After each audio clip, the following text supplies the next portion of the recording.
next few months. To buy or not to buy? Well, it all depends on how highly you rate HD living. In approximately, I think, 6 to 8 months' time, we'll see mainstream DVDs coming at high definition in the market. So we're talking of HD DVDs, DVD players, which you can connect onto your HD sets at home, and again get the full cinematic experience at home. A couple of points to keep in mind while buying, especially from an HD perspective. I would say make sure that it has the right format support, because HD standards keep on evolving. So having the format and the interfaces which will get you, allow you to plug in the consoles, the gaming consoles, the HD DVD players. Well, I'm certainly looking forward to living it up in high definition. Soon, it'll be time to say goodbye to our old standard definition boxes and embrace pixel-perfect HD future. And that closes this season of That's IT. I hope we hit some high notes in the past few weeks. And those of you who've been to our website requested for some earlier episodes to be uploaded. So we listened and we tried. Again, if you don't know it yet, our website is channelnewsasia.com/that'sit. And while you're there, why not tell us what you'd like to see for the next season? So it's not goodbye, it's more like, I'll see you again. I'm Timothy Go, and that's it.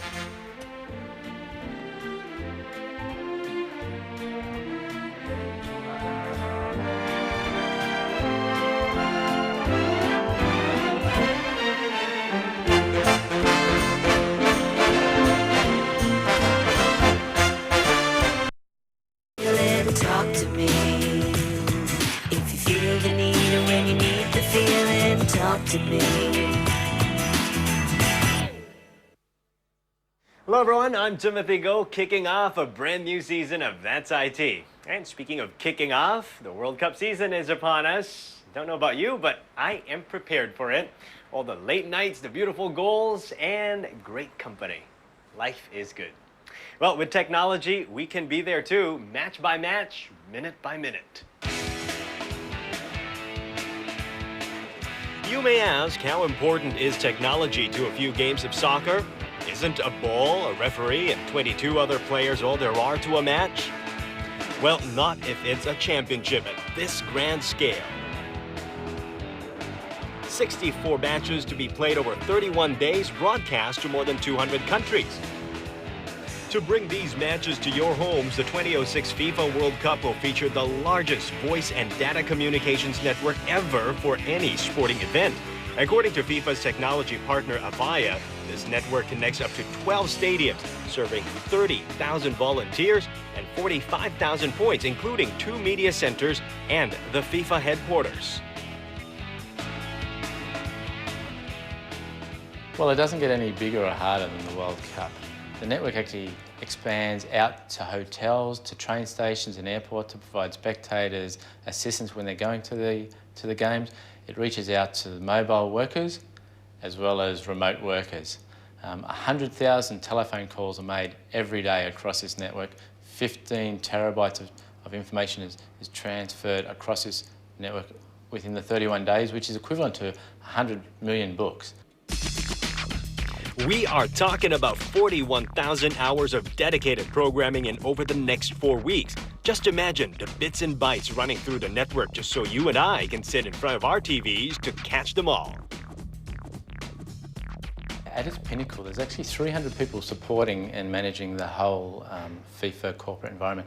And that's both locally in Germany as well as remotely. So we actually can manage the network remotely, make sure that it's operating effectively, efficiently, so we can provide the most up-to-date information to the viewers, spectators, as well as make sure that the players get to the games on time. And speaking of being on time, I hope I'll be able to catch all the interesting matches. But in case I'm stuck in the toilet or something, I've got help to make sure I don't miss any important moments. Smart TV is really about having complete control over your television schedule. I think most of us grew up planning our lives around programs that you like to watch. I think with smart TV, it gives you the ability to control your lifestyle around it. You can record the program, come back to watch it much later. With this hard disk drive, I can record, rewind, and play any parts of the game that I miss. Provided by StarHub, this will set you back about $300 in a 12-month contract. But with 60 hours of recording time, it's well worth it because you can relive your favorite goals again and again. It's a concept very much of time shifting. If you've seen a goal and you couldn't really catch it the first time around, what you can do is that you can go back to you can rewind it, you can see it in slow motion, and you can fast forward it back to where you left off. So you can pause live television, you can slow-mo a particular scene that you like, you can fast forward, you can even record it with just one click of a button. This means I don't have to miss those 3 a.m. matches anymore. This comes with an on-screen TV guide. I can select the match I want, program it, and sleep in peace. I presume, especially with the matches that are 3 a.m. professionals like ourselves, if you still have to continue to come back to work, then you may want to record it, wake up at 5 a.m. before you go to work and watch the program before you even read the newspaper. But what happens if there are 2 matches being played at the same time?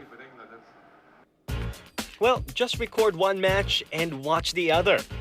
The hardest thing is to choose which match you want to watch live. And by the way, soccer is a game not meant to be enjoyed alone. You could discuss the match with your friends even if you're not watching the game in the same room. For Smart TV functionality, we are looking at chat, which means that if you're watching a program like, say, World Cup, and you are excited about a certain team moving forward, you may want to be with your group of friends who are also subscribers of Smart TV, go onto a chat at the same time you're watching the matches itself and discuss whatever tactic that you want to discuss about the World Cup. Yep, with technology's help, the possibilities are endless. Well, almost. Unlike a DVD that I can bring and play anywhere, this HDD recorder is a bit too bulky to be traveling with. So if my friends want to watch, they have to come over. Other than that, this gadget is a good thing to have during this World Cup season if you don't want to miss any part of the action. Well, if you are not into football, coming up, we'll check some sporting activities of the electronic kind. So don't go anywhere. Talk to me. You know, with technology, you're not only able to enjoy the game as if you're really there, now you can even play the game without breaking a sweat. It's called esports, and it's gaining in popularity, even growing on the internet. Why play alone when you can play with someone else? Golf, a sport that conjures up the image of scenic courses, green fairways, and a challenging game. It's something that I secretly wanted to excel at. Unfortunately, I don't quite make the cut in the real world of golf. That's why I'm checking out this online version called Pangya. I can say that Pangya is very easy to learn, the master to hard, and that the characters are very fancy. The people can like a fancy character a lot. And in case you're wondering, Pangya is an expression that Koreans use when they make an excellent hit on the golf course. Well, according to the game's developer Yoon Hong-jun, the idea of Pangya took root when the Gulf fever hit Korea in the late 90s. When I to develop an online game, is that there is one who is a very popular who work in the LPGA tour, whose name is Terry Park. He's a golfer, Korean golfer.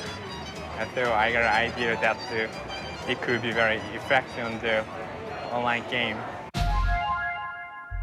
Well, I've seen quite a number of golf simulation games before, but none look as adorable as this one. It's an anime game, so you can expect lots of cute characters with big eyes wearing fancy clothes.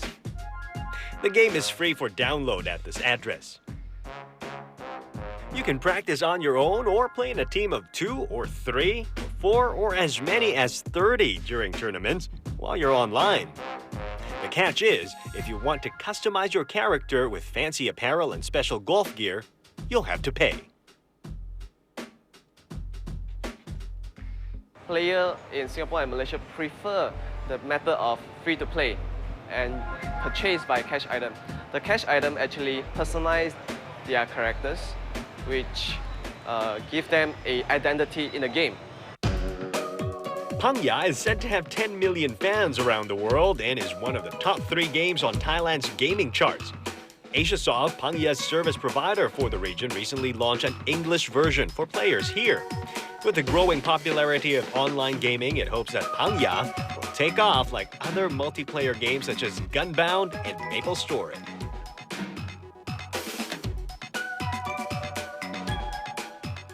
Starting from 2004 when Asiasoft serviced Gunbound, and in 2005 and we service Maple Story in Singapore and Malaysia, we have received about 10-fold increase on the number of players. So we felt that there is still a huge untapped potential of the market around this region. Massively multiplayer games are hot because it allows gamers to form a community and play together, even if they're spread across the globe. However, it's also very addictive. You can play on and on and on. Well, what I like about Pangya is that it's session-based, so you can stop after, say, a 9-hole game. And although you don't burn many calories when you play this one, it's still a sport of a virtual kind. We try to avoid as much as possible the hack and slash games. That's why we have Maple Story, the cube base, and now Pangya we are introducing esports to the gaming community. And during the exam period, we will avoid doing a grand event. And during the holiday seasons, we will do activities to reward those people who have performed well in their exams. Well, it's a pretty neat game, although avid golfer Hong Jun, who helped develop Pangya, says it's not as enjoyable as the real thing. But if you can't be a Tiger Woods on the real golf course, teeing off in the fantasy realm isn't so bad. To make it more fun, its developers are planning to introduce more game modes in future updates.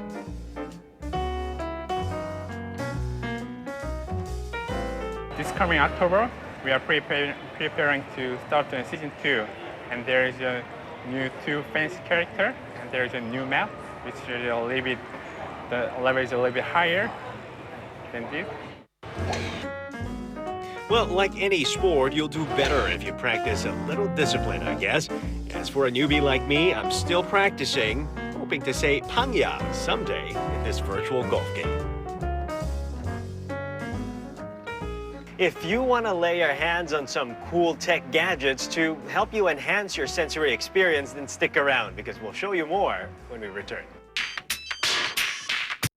Clearer sound. Sometimes nature will need some help from technology to enhance our audio-visual experience. We're going to take a look at some tech toys that do just that, jazz up our work and our play. A 103-inch high-definition display touted to be the world's largest plasma set. In case you're wondering, it's as big as a queen-size mattress. At the recent launch in Singapore, Panasonic said it's targeting this mammoth set at corporate customers. But then again, who says you can't have it in your living room if you can't afford the space? The 103 plasma is no bigger than a piano. So if you can bring a piano into the house, we can bring this screen into the house. You have to make sure that your floor can stand, about 200 kilos of weight, or your wall can withstand, a panel of 200 kilos or more than 200 kilos hanging on it. The unit will only be available in the 4th quarter, and Panasonic remains tight-lipped about its retail price. Ever notice that with technology, things are either getting bigger or smaller? Still, with HD TV coming our way, it's likely that more will upsize their sets.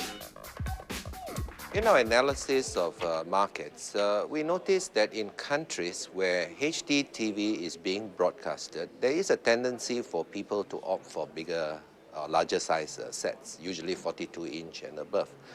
And when it comes to that size, there seems to be a general preference for plasma compared to other types of displays. And on the subject of displays and multimedia experience, this next product should be of interest. Apple's new line of Intel-based MacBooks are now equipped with Front Row, an application which lets users access their pictures, videos, and music files easily using an infrared remote control. There's also a built-in webcam called iSight for those who want to conduct video conference on the go using Apple's iChat. One of the most important things that we have changed is the CPU itself. With the MacBook, we have actually completed the transition of all the CPU to Intel Core Duo processors. So within the MacBook itself, one computer, you have two processors running on applications at really fast speed. On average, it's about 4 to 5 times faster as compared to the fastest iBook, even the PowerBook 12-inch that we have. The new MacBooks come with bigger screens now. Yep, no more 12-inch sets. The smallest in this new line have at least 13.3-inch displays. And with Apple Boot Camp Beta to run both Mac and Windows operating systems, it's certainly tempting to make the switch, even for a PC user like me.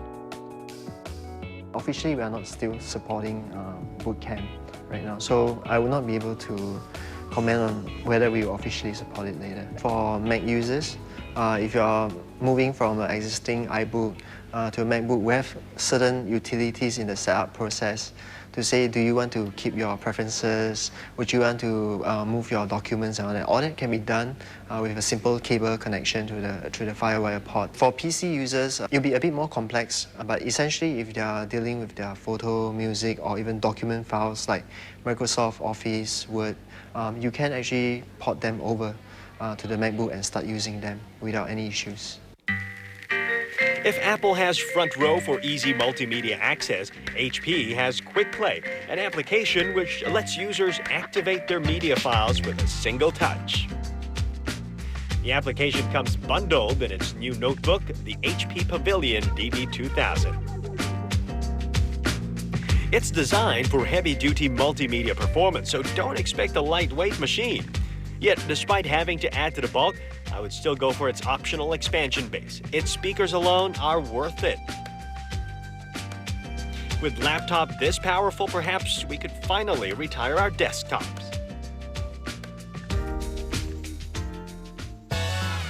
Life is like a box of chocolate. You really never know what you're going to get. Well, if the box is from LG, you're probably in for a taste of its new chocolate phone. This slider phone doesn't look like a chocolate bar, though it does remain completely black until its touchpad is activated. But while it has visual appeal, the phone is quite basic. An MP3 player, 1.3 megapixel camera, and onboard memory of just 128 megabytes. Still, if you have a taste for a good looker and a gentle touch for its glowing red icons, it's not a bad deal. And when it comes to sound, creative technology is still bringing in the tunes with the launch of 3 audio headsets. My favorite is the Zen Aravana. It's like a chili patty, tiny but hot. Said to be powered by technology originally developed for the hearing aid, the Aravana is supposedly able to block up to 90% of the ambient noise. I don't know about statistics, but it sounds pretty good to me. Too bad the price isn't tiny as well. The earphones retail at $99. Well, many tech gadgets are actually tailored to enhance our senses so we can have better entertainment. But it's not all for play. Sometimes having better sight actually reduces accident. Driving at night is generally considered to be more dangerous. In Germany, half of the fatal car accidents happen at night, despite the fact that 3/4 of all driving is done during the day. And that's why BMW developed a driver assistance system to help mitigate that risk. The night vision system utilizes far infrared technology. Its camera can cover an area of about 300 meters in front of the vehicle to detect pedestrians or animals on the road, visibly improving safety for night drivers. This camera can see heat. You can't see heat with your eye. So that means hot objects are displayed white in the image and colder objects black. We have a very high range with this technology. It's up to 300 meters. That means it gives you 5 seconds earlier the information than when you're using the normal high beam. Is that enough reaction time to stop or do something else when you see something coming at you? Yeah, I mean, normally you need 1 to 2 seconds to react. So you still have 3 seconds for braking. How about during the rain? Does this work in the rain too? It works. Rain absorbs the radiation, so you would still see humans out there, but it's more grayish. With broadband access and mobile technology, there's so much I can do today to enhance my driving experience. But an interior mirror that helps me see better when driving along darkened routes certainly chalk up high marks in my books.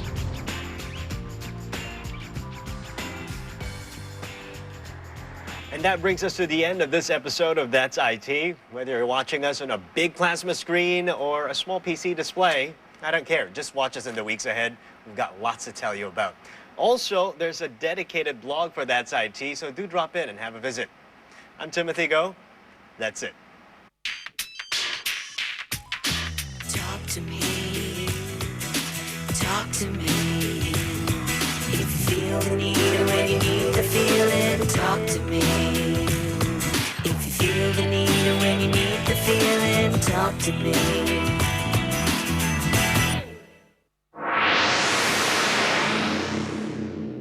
Channel News Asia, a network of MediaCorp News. Feeling, talk to me. If you feel the need or when you need the feeling, talk to me.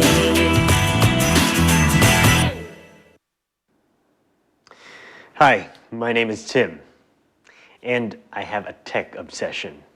It just grew out like a virus in the last 3 seasons of That's IT.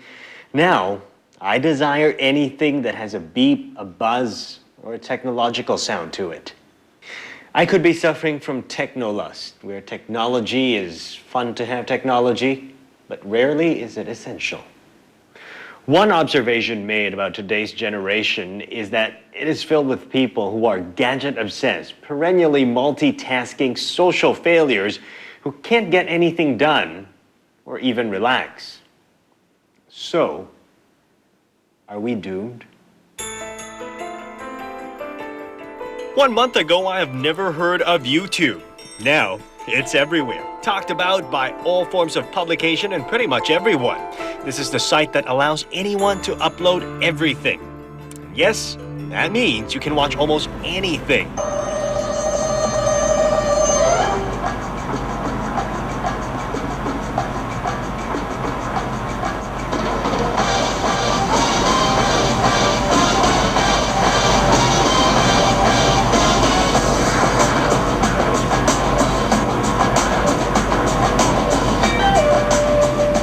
It's an internet video sharing site which has managed to attract a curious following, much like eBay of the early days before it became the auction site, or Google before it became the search engine. This is what we are and what we have become, a culture of uploads from pictures, ramblings, and now videos posted by both professionals or amateurs. In the Web 2.0 genre, so it's all about me uploading content. So if we talk about the geeky side of me, is that I like to create my own content now and put it on the web and share it with everybody around the world.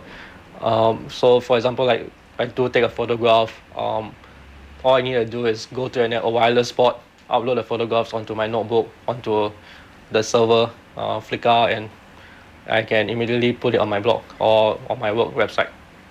So that is the geekiness.